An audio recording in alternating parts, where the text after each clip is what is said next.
Hello and welcome everyone to this, our third class in the Tea and Teaching series. And this is the class where we're going to really start talking about herbs and herbal medicine very specifically. We had to sort of start wide and narrow our focus, and we're going to continue to work in this way over the coming weeks and months as we explore this topic. My sense is that you have to cover a lot of ground in order to orient and know where you are, to be able to look very specifically and get some of that deep knowledge, but make sure that it's in the right place on the grid and in the map. So today I hope that you are as excited as I am to get a little bit more specifically to the herbs. And I am, partly for personal reasons, going to keep today's class a little bit more abbreviated. So let me know how you feel about this style and this slightly brisker pace. I don't know if that's a word, but this slightly more brisk pace of teaching for today. And we're going to cover three main points. So when you start to learn about herbal medicine, what you're going to notice is that people will talk about it in very different ways. So when you first get curious, if you are starting in a Western culture, as I have, and as I'm assuming most of you are, the tendency is to think about herbs the same way that we think about other substances that either damage or harm our health. So there's a real tendency to kind of break the herbs down into these constituent parts and to then label them as if they were like drugs, or as if they were over-the-counter medicines that you could pick up, to treat a cold. And this is not the most helpful way of understanding herbs, but it's where most of us start. And if you go kind of into that tradition and then dig a little bit deeper, then you start to find all kinds of fascinating research and the explosion of research that's available if you search, the database like PubMed, which is a free database of abstracts and full texts of scientific research that are paid for by your tax dollars, those of you who are here in the United States with me. And it's really incredible. I receive a daily update of all of the research that is coming through on any herb or botanical constituent, and I can't even keep up with it. I can't read all of them because there's so much. And sometimes this has to do with drug development. Sometimes it has to do with looking for a big push now is looking for things that can help with the antibiotic crisis. As the antibiotics become less effective, mainstream medicine is turning more towards herbs and plant constituents. It's really interesting. So, so then you could kind of go deeper and almost start to treat the herbs like, like research projects or like drugs. And again, this maybe is more sophisticated than that first brush idea of like St. John's wort is the depression herb. However, this really doesn't tend to get very good results. A lot of times when people first come to me and we start working together, if they've taken herbs before, they have not really gotten very much use from them. A lot of times because they were using this sort of conventional medicine paradigm, thinking about herbs as if they were drugs, and it's not the best way to match plants with people. And then depending on your bent, you might actually start from a completely different place. You might start much more from an intuitive or traditional perspective. So maybe you read an article about the connection between a certain herb and something that you experienced in your life emotionally or psychospiritually. And then you start reading about the plant spirit medicine of a particular herb, and you read some stories or accounts of people who've encountered this herb's spirit and what the herb has told them and how they've worked with the herb and what has happened, and very deep kind of intuitive impressions and meaningful internal experiences that people have. Sometimes you'll get a little almost like influence out of the homeopathic literature there, of like the signature of the herb, and it has blue flowers, and this is calming, and so it means this. And maybe this really, usually people have one of two reactions to this kind of stuff. You're either really drawn in and just so it feels like home and it feels right, or you think, this is crazy town, get me out of here. I don't know what these people are thinking, but this is too much. Or this is usually not the first way in, but if you manage to make it through one of those two doorways, you may then encounter a traditional practice of herbal medicine that uses something that we call energetics, that I call energetics. Other people use the word energy or energetics to mean that like spiritual plant spirit thing I was just talking about. But I am using this word as it is defined by people who practice Chinese medicine and Ayurveda to talk about something different. Something that I'm going to call the phenomenology of herbs and herbal medicine. And phenomenology is a branch of philosophy that is concerned with the beingness of experience itself. What is it like to be a human? What is it like in our bodies and our hearts and our minds? And what are we actually experiencing? And what's the subjective experience like? And then what can we learn and apply from that subjective experience? And what does our subjective experience have to do with the nature of existence itself? So, needless to say, I find that really fascinating. You can probably tell by my excitement talking about it. But why I think it's so important to talk about herbal energetics is because this is the way that human beings have worked with herbs for the longest period of time. The scientific tradition is relatively new in the history of our species and of our planet. New things offer tremendous gifts, and science has allowed us to make progress in ways that we never could have without it.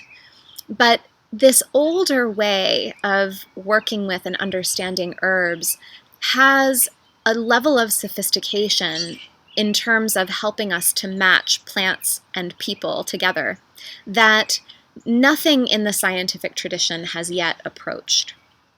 And so today, what I want to do is go through each of these three ways of knowing and experiencing herbs and give us some parameters about how to know when we should be using each of these different ways of knowing. Because as we're hopefully going to say throughout this whole class, just like we started with poisons, there's not one single right way. Thank you so much, Kayla. I was running late and thank you for letting me know that you can hear and see. So there's not one right way. It's not that any one of these three ways is good and any other of these three ways is bad. It's that we absolutely must be clear about when we need each of them, what each of them are good for, and what they are not good for. So I want us to start with the biochemical perspective. This, I think, is going to be pretty easy to sum up. So it is really helpful to know that turmeric has anti-inflammatory properties, right? It's helpful to know that there are now enough studies, double-blind, placebo-controlled studies on St. John's wort that establish that it is as effective as most antidepressants for cases of mild to moderate depression. Good to know, you know. It's also really important to know about St. John's wort that it happens to be processed through the body using a set of liver enzymes, the cytochrome P450 enzyme system, that are used by lots and lots and lots of drugs, and hormones, birth control pills, lots and lots of things. And so because we have the scientific tradition, we understand with a great deal of certainty that St. John's wort is one of the herbs that is very likely to interact with a wide range of medications. And there are times when those interactions are severe enough that it means we shouldn't use that herb in a particular person's case. So all of this, and then it's also terrific if we do more research about the applications of herbs in practical life situations. So I did a seminar, a talk at the American Herbalists Guild conference last September on herbs and infection control. And one of the things I learned that was fascinating is that there is a great deal of scientific research about which essential oils are effective as disinfectants and what kinds of things they disinfect and what they don't disinfect. So it is a scientifically knowable thing of like, would it be effective to make a cleanser with essential oils as a main component and use that instead of bleach to disinfect? Spoiler alert, it almost works. And I can't remember exactly what the thing is. It might be the AIDS virus. There's like 1 or 2 specific pathogens that are bloodborne that it's got to be bleach. Don't totally take my word for it. This is like old knowledge now from a few months ago. But this is the kind of question that we want the scientific method to answer. It is a general question that applies in a wide range of situations. It's not about one specific human sitting in front of you, and it's a clear yes or no kind of an answer. So this is an ideal place for the scientific tradition to help us and to enrich our knowledge. So the place that you want to be when you are dealing with a serious illness and you're incorporating herbal medicine into your regimen, and you're taking other medicines that you need to have work and that you need to be in the correct dosing range, you have to have the scientific tradition weigh in on what herbs are safe and what herbs are not safe. And if we're going to start asking questions like, is it safe and effective to think about building our immune systems rather than using vaccines as a first line of defense against infectious conditions? The scientific method is the place to answer that question. And as far as I can tell, when it comes to the vast majority of communicable diseases, the answer is no. We shouldn't just build our immune systems with herbs. We should absolutely rely on vaccination. It's one of the best inventions that humans have ever come up with. So the scientific tradition has a very worthy place in herbal medicine. But here's what it misses.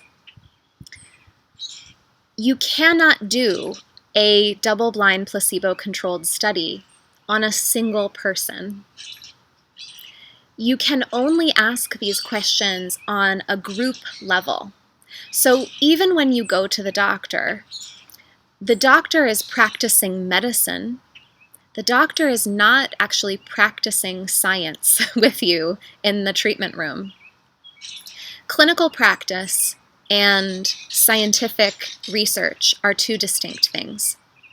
So even a doctor who is practicing medicine and has been trained rigorously in the scientific tradition is not strictly doing science when they are treating patients. And because the scientific tradition is much newer than the herbal traditions, and because it's been asking other kinds of questions for all of these years, there is not an extant body of wisdom from the scientific tradition about how to make clinical decisions and match an herb to a person who needs help. So going online and Googling your symptoms, which is almost never a good idea, you guys. It's almost never good. going online and Googling your symptoms and asking the equivalent of like, what herb is good for blank, is a terrible idea that is never going to get you to the best answer and is never going to get you to the experience of working with the herbs that I believe you're seeking when you want to reach for an herb rather than go to a doctor. And remember from the last class, this is not an either or. We can do all of the above. We can go to the doctor and take herbs, and that is what I'm encouraging.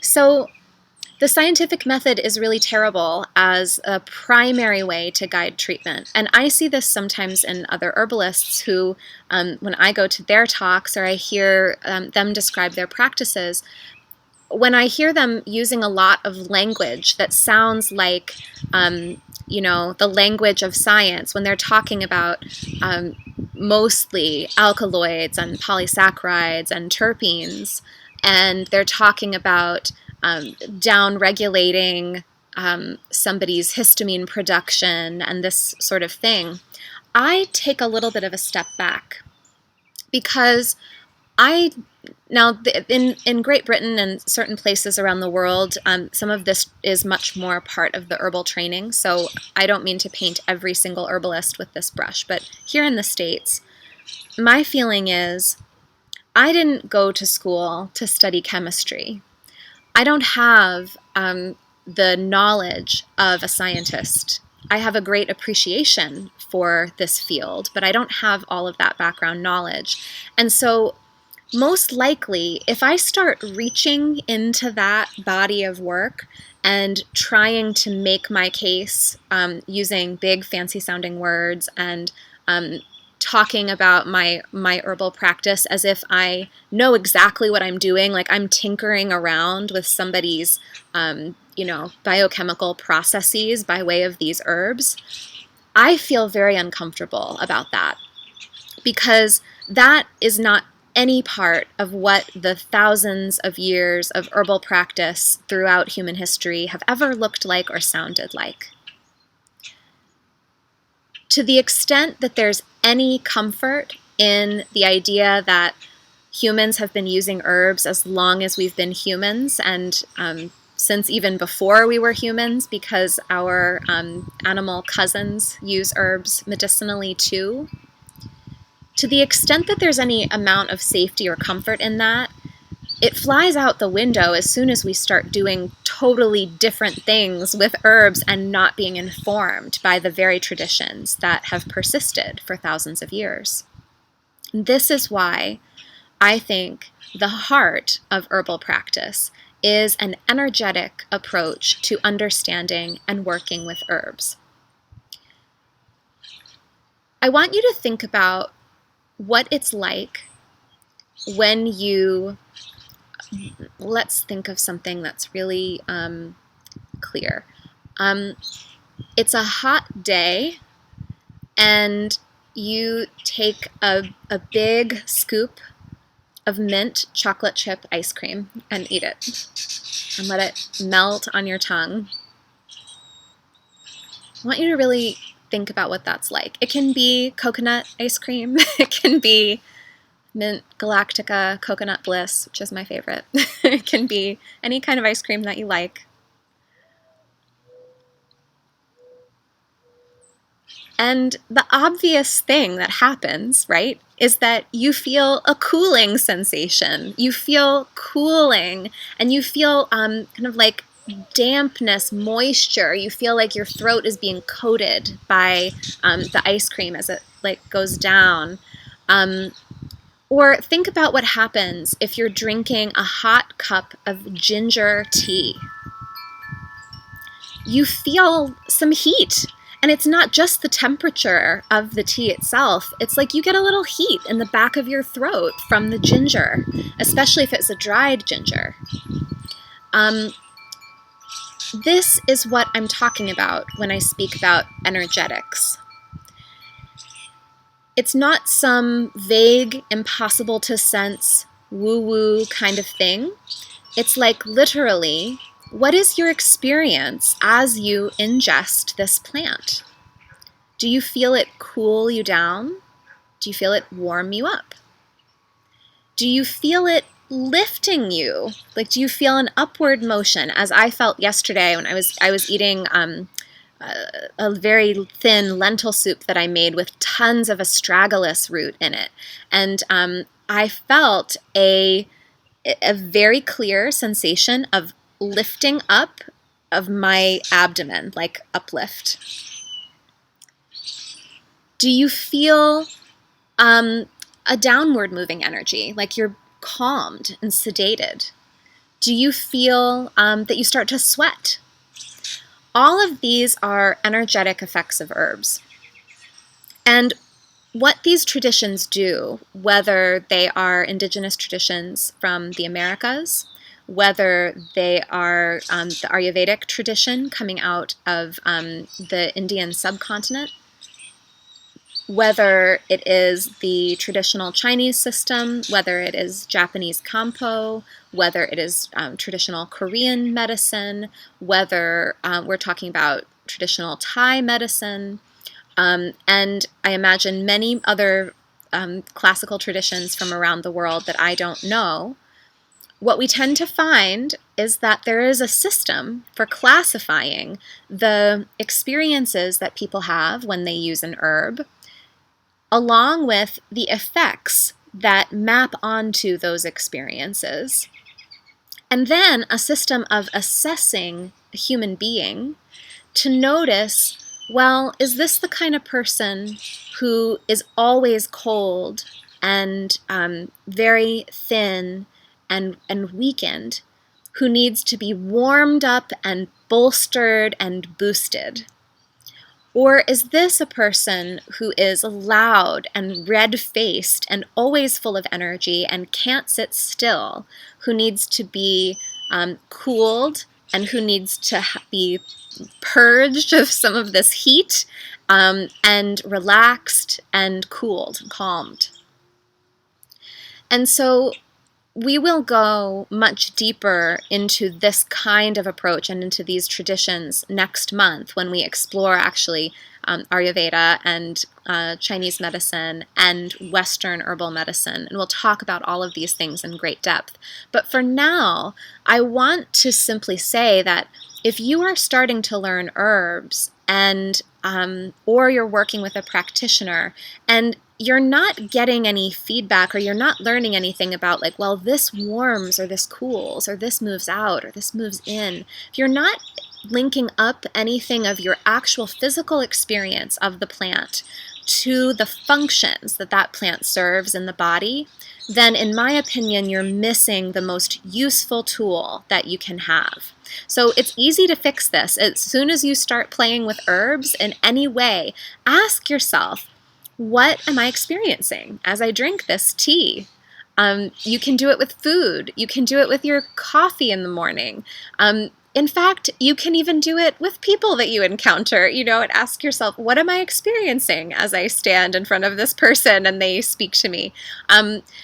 It is very useful and a great way to train your intuition, and also a really great way to train your ability to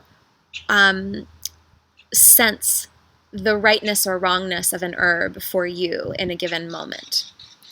And then if you are someone who's here because you're interested in being a practitioner, because you are a practitioner, then it is absolutely vital that you learn some form of constitutional and energetic assessment. It's important for legal reasons because we are legally allowed to work on people's energy and patterns. It is not the same as diagnosing and treating an illness. But more deeply than that, if it was just legal semantics, then to me that wouldn't be enough of a reason ethically to do what we do. The real heart of why it's vital to know this is because this is what makes herbal medicine different from anything else that people can get. This is the thing that allows us to treat a whole person and not just go after a dysfunction.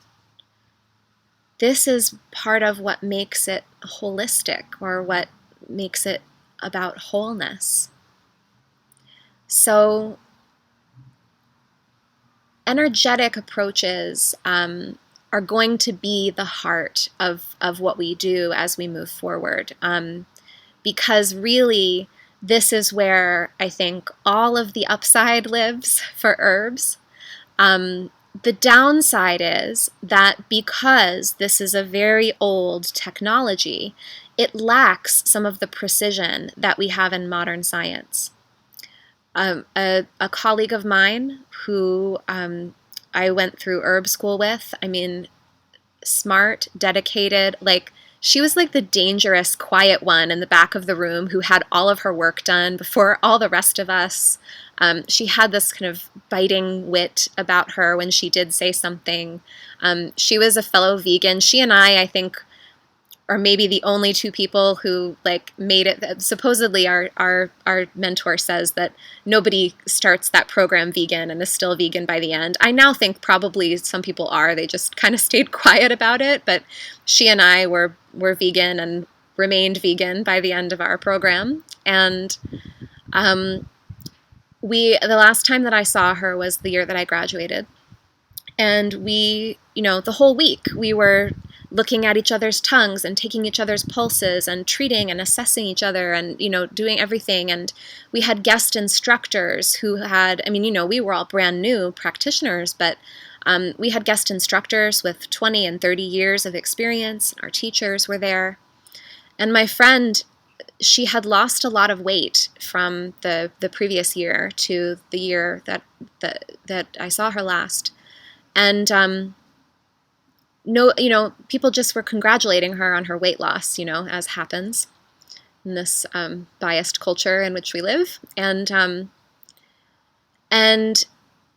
a month later, she sent a message to my colleagues and I on Facebook and said goodbye, and told us that she had been diagnosed with late-stage ovarian cancer and that she had only a few weeks to live. The week that we were together was, maybe 5 weeks prior to her diagnosis. And there was somebody worked on her abdomen. A practitioner worked on her abdomen during this week, a very, very experienced practitioner. And nobody said a single thing to her or caught or had any alarm bells go off that, hey, there might be something really wrong with you, let alone was able to diagnose her cancer. Now, ovarian cancer is notoriously silent and hard to diagnose. However, I think that this, my friend was a healer, and so her story, to the extent that that it can help to remind all of us that we need to be humble and that we need to avail ourselves of all of the traditions, not just one. I hope that she would feel that honors her memory, because it's something that I've thought a lot about, and it's definitely something that has informed my insistence upon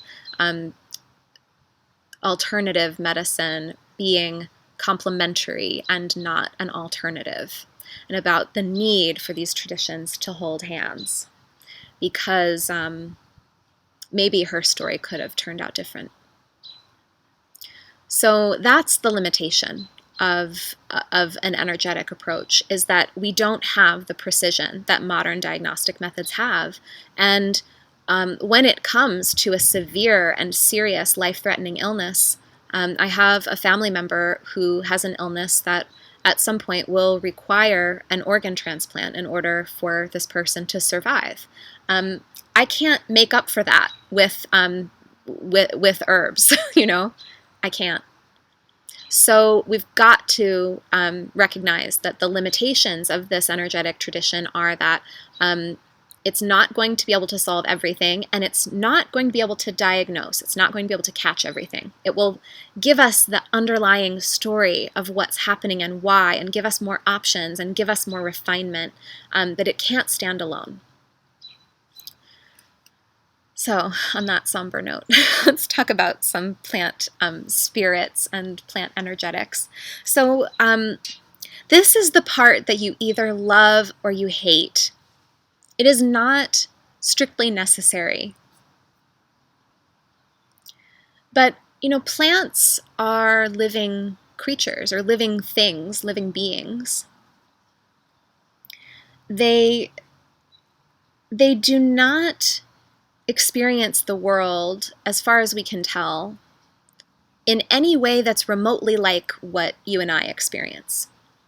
They don't have nervous systems, to feel pain or to be aware of their own perceptions. However, they have sensory apparatuses. They have ways of signaling. They are chemical factories that create chemicals in order to communicate with the world around them and with other plants. They emit frequencies, seemingly, to communicate across distance with other plants. They turn toward the light. They respond to Mozart. They are alive. And so if we allow ourselves to be open and generous, we can imagine that even without a nervous system, it must be like something to be a plant. It must be like something to be a tree versus to be a moss that grows on a stone. And so maybe one aspect or one way of thinking about the spiritual relationship to plants and to herbal medicine is that perhaps a being that experiences the world and responds to the world so differently from how I do, a being that's so different that actually my empathy as a human isn't going to work. Like, I can't empathize with a petunia. That maybe a being that's that different can teach me something that I couldn't learn any other way.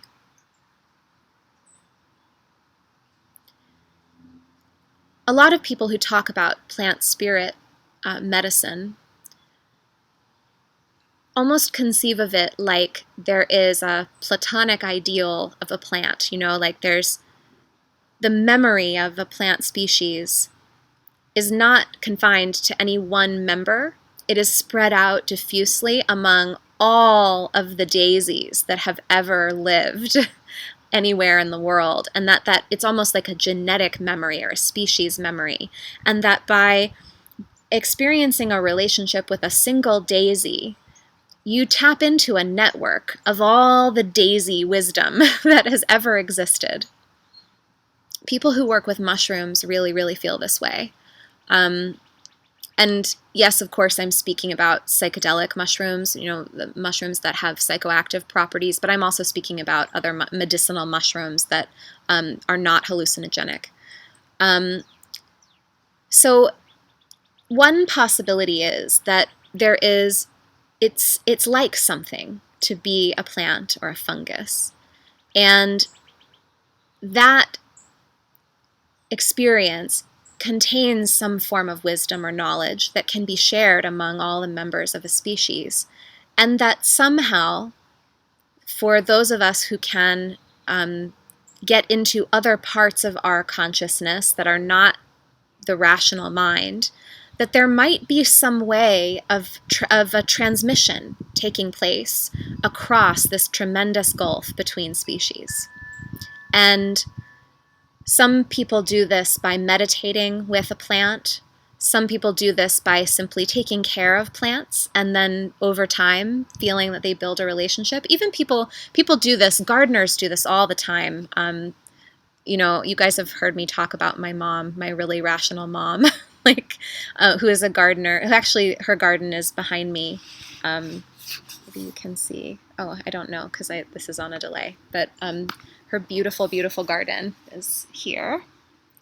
And every year when I was a child, I remember my mom saying, getting around the springtime, this time, getting excited and being like, "Oh, the crocuses are coming up, and oh, the forsythia is blooming, and oh, and and there's a relationship there." She would talk about the plants making her happy, and even simply the relationship of taking care of and cultivating these plants. There's a little plant spirit medicine there. It can go deeper. It can be, like I said, more about this, like these meditative experiences. Certainly there are plenty of people who do use psychoactive plants or mushrooms in order to experience altered states of consciousness and communicate with plants under those conditions.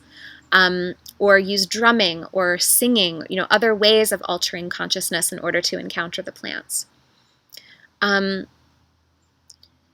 are people who experience plants speaking to them in English, or in their native language, which I always want to put a little caution on that when I hear it, because whatever it's like to be a petunia doesn't actually speak English. So at minimum, if petunia-ness is speaking to me and it sounds like English, at minimum, somewhere, my brain is translating, into my language. So I always want to insert a little bit of caution if you feel like the plant tells you something.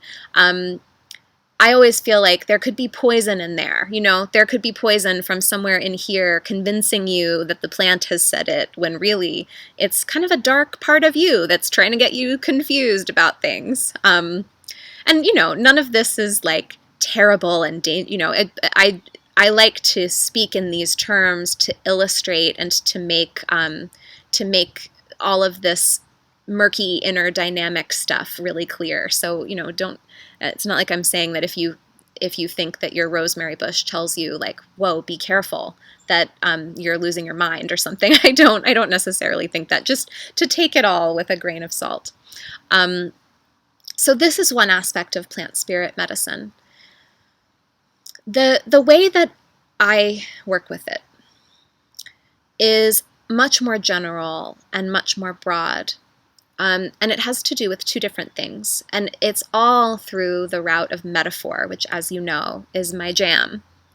So I think you may have heard my story of the first time that I felt deeply the power of herbal medicine, when, after having had the experience years before of needing healthcare and being unable to access it, I had the experience of getting really sick with a sinus infection, and all around me, the ground just being covered with usnea lichen, which is the exact specific medicine that would have been the best thing for what I needed.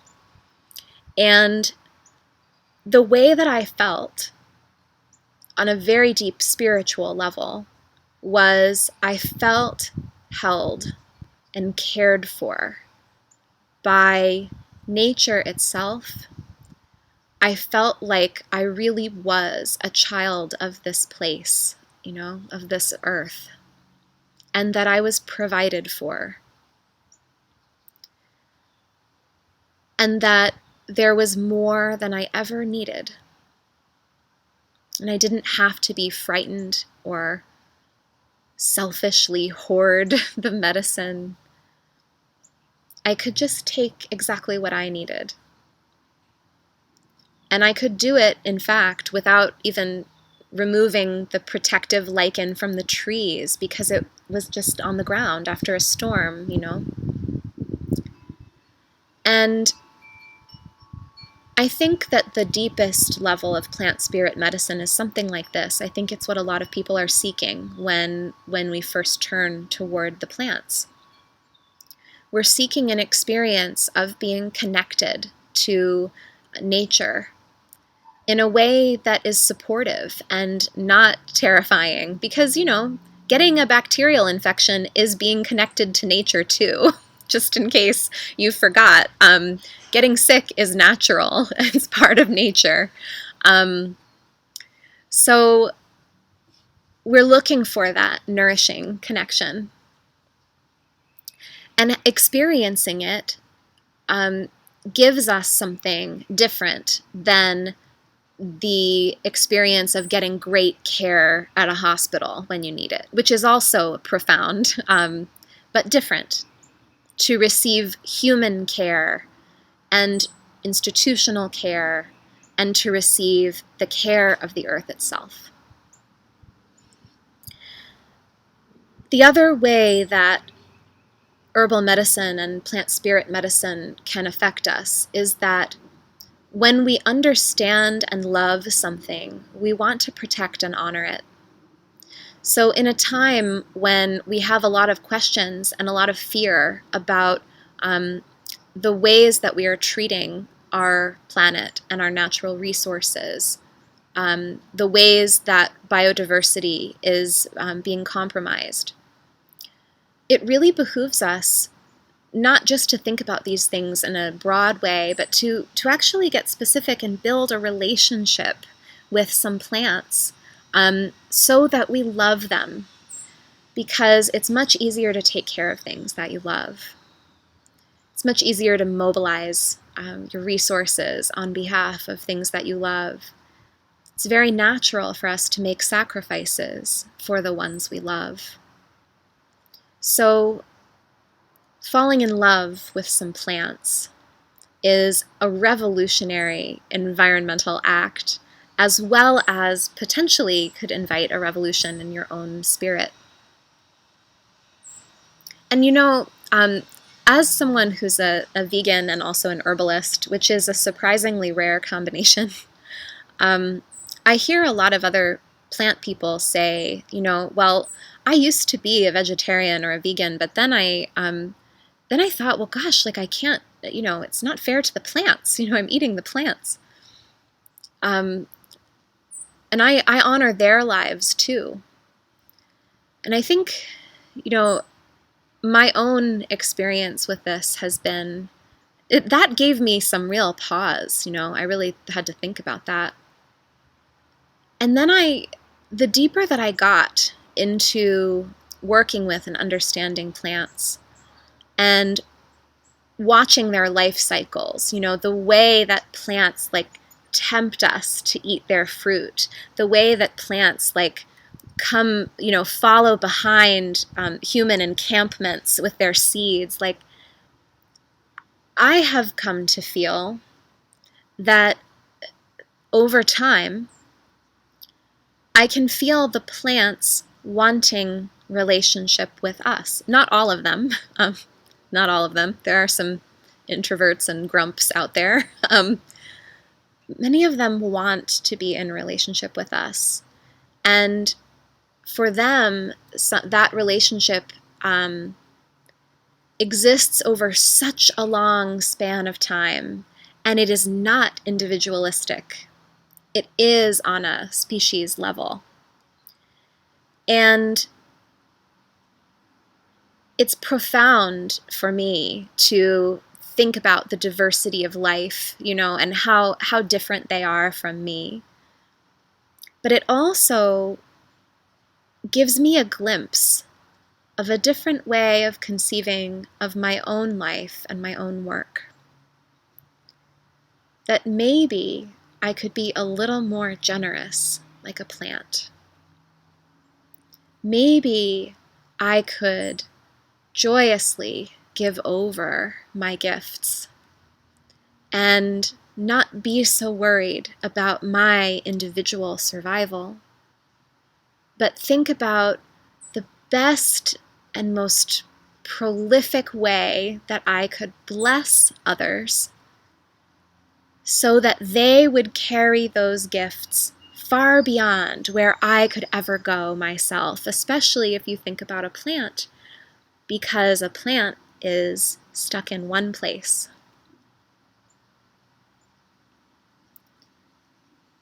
So There are a lot of other ways we could think about this. There's the metaphor within a specific plant, like stinging nettle that's so strong and like dug deep into the ditch and has her spines on her so that like nobody's going to mess with her, and who imparts great strength and nourishment.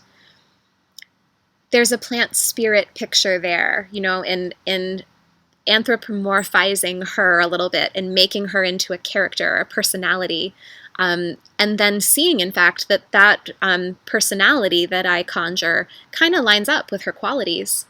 This is another way of working with the sort of plant spirit piece. But that can be a little bit of a trap, too, because we are such good storytellers as a species that we can start making things up about the plants that aren't really there, and then we can believe our stories. Unless we're balancing this approach with the scientific knowledge to keep us safe and to put some parameters, and with the energetic knowledge to help really match our lived experience along with the wisdom and understanding the effects that the plants have in human bodies. That metaphorical stuff can lead us astray here a little bit. But when it works, it's very helpful as you're learning plants or you're memorizing things, or, storytelling is a technology for memory, and it's very, very helpful in that way. You just have to make sure that you're always backing it up and checking it out and cross-referencing. So that is really the takeaway for today, is like these three ways of knowing need to complement each other and weave together.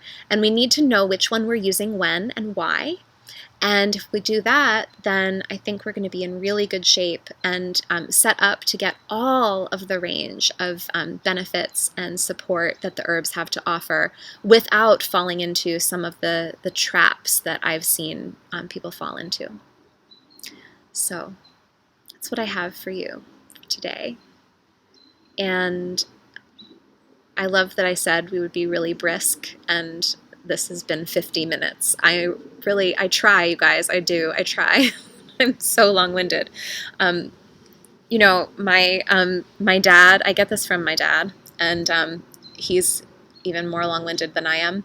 And, my last name is St. Ors. The rest of my family pronounces it St. Hours, because we're American. And my dad calls himself St. Hour and a Half. And I think probably like I deserve the moniker as well, because those of you who are my private clients know that we almost always go over. So anyway, with that long and not terribly brief session, we're complete for today, unless you guys have any questions or feedback or thoughts. There are only a few of you here today, and I'd love to hear if you do have anything. And one of you, I owe you an email.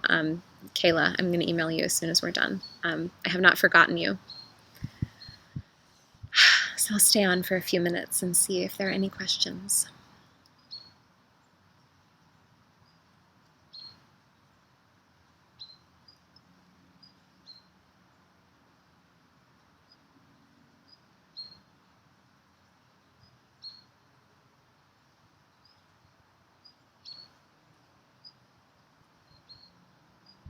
Oh, I'm so glad. Yeah, lots to ponder. Okay. It's so good to see you, Jess. Okay.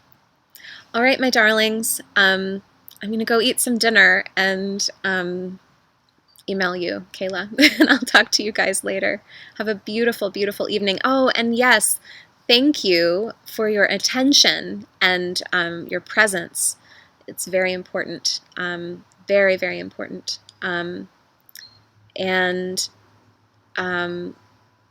Jess said that it cut out. It is not important. I was just rambling.